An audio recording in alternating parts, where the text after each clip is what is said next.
Welcome to the Charbon Report, and to our listeners on Google, Spotify, and other podcast platforms. I'm Michael A. Charbon. Today's title, Rogue Countries Fail the Ukrainian Moral Test. In 1945, out of the ashes of the destruction of World War II, caused by the brutal Nazi invader Adolf Hitler, was the creation of the United Nations, a global body to maintain international peace, a peacekeeper in conflict, a body who speaks truth, promotes equality and charity, and assembles the world to rescue those nations from disaster, drought, and starvation, to make the world a better place, and to never, ever let what happened in World War II ever happen again. Today, the dirty, disgusting reality is international politics, money, and the threat of nuclear war poisons the UN with deception, lies, and backroom deals that ignore human suffering, decency, and the truth. Fact: Putin invaded Ukraine with no justification whatsoever. No aggression, no military action, no harm or attack was committed by a peaceful Ukraine. Without provocation, Putin sent missiles, banned chemical weapons, tanks, and soldiers to invade, destroy, and kill innocent Ukrainians.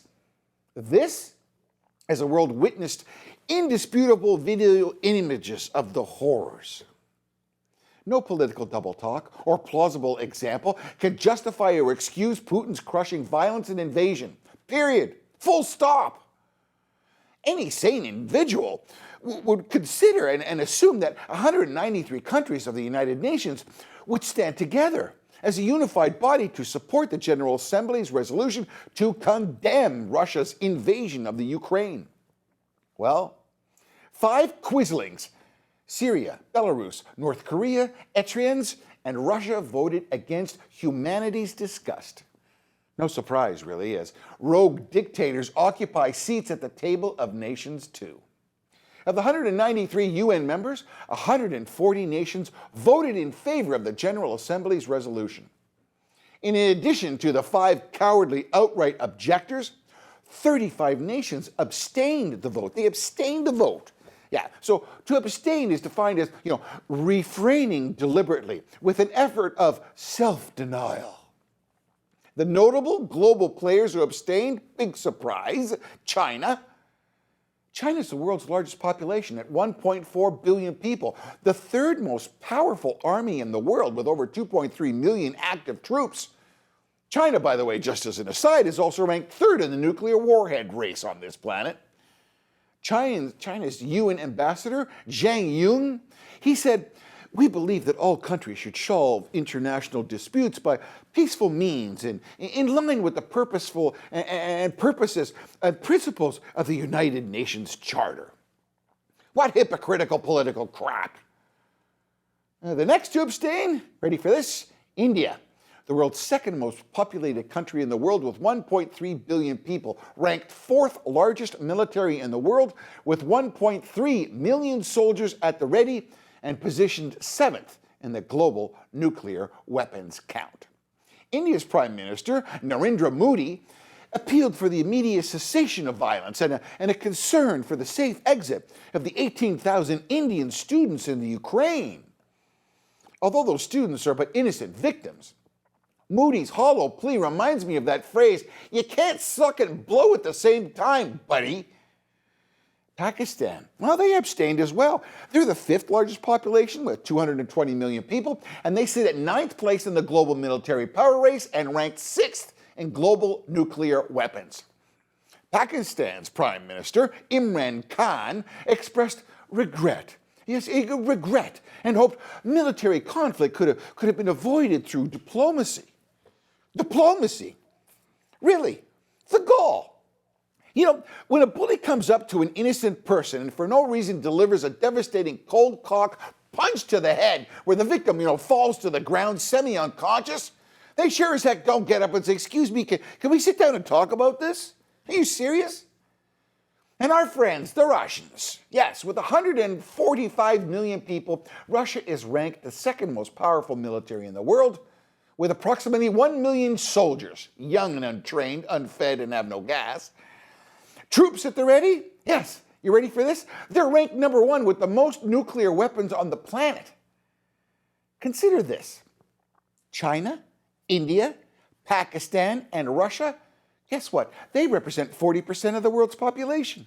40%.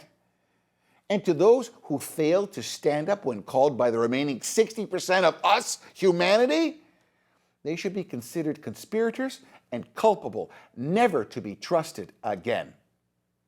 The global community and its economic power, not bullets, must never, never forget. Here's a catchy phrase for you. Votes have consequences. Sadly, nukes, money, politics, and power are the currencies of corruption. Yeah. Pope Francis said corruption is paid by the poor. The people of Ukraine are paying that price. The people of Russia will soon, too, pay that price as the stranglehold of global economic sanctions become a reality. Cut off from free media reporting and the world's press, Russians, too, are oppressed and victimized by Putin. But consider, post-Soviet states like Poland and the Ukraine, just to name two, they began to feel the positive effects of trade, economics, and social freedoms as members of the global community. So did the Russian people to a certain extent. But today, with sanctions imminent, all that and more will be taken away from the Russians. These realities will seal Putin's fate. Like Mussolini, as a people feel pain, anger, desperation, hunger, disgust, and embarrassment, the power of a people will hang large as a force for change from within will take place. Symbolically pouring Russian vodka in the streets, never to be bought again, is that of an independent objector, one bottle at a time. But think of the Ukrainian who left over 1.5 million other refugees at the fronts of freedom, kissed loved ones, possibly for the last time, then turns to take a rifle and return to Ukraine, not as a soldier, but as an independent, untrained objector, placing a life on the line to defend country. These patriots join 80-year-olds who could not leave the Ukraine. Bare-handed resistance, armed with Molotov cocktails, a rifle, and a limited ammunition, and grit.